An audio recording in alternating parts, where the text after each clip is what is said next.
काहे हमके बनवला गरीब प्रभु जी हो गरीब प्रभु जी। कवन कलम से लिखला नसीब प्रभु जी हो नसीब प्रभु जी। काहे हमके बनवला गरीब प्रभु जी हो गरीब प्रभु जी। कवन कलम से लिखला नसीब प्रभु जी हो नसीब प्रभु जी। फूटल नसीब नाही जुटल किस्मतिया, कैसे कटी प्रभु दिनवा या रतिया।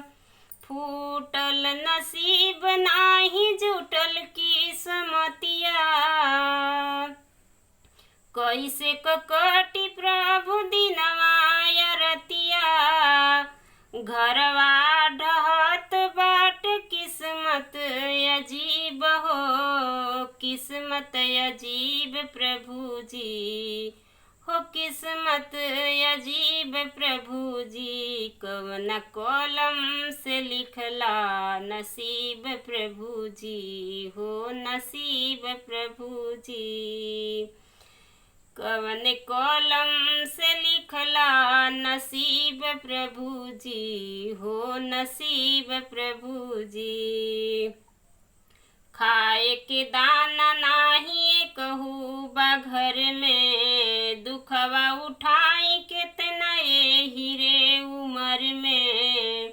खाए के दाना नाही कहू बा घर में, दुखवा उठाई कितना एही रे उमर में।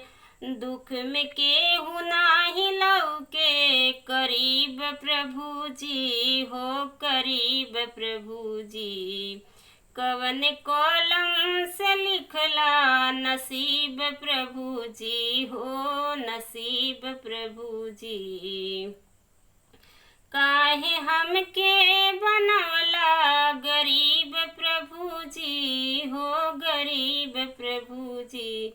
कवना कलम से लिखला नसीब प्रभु जी हो नसीब प्रभु जी।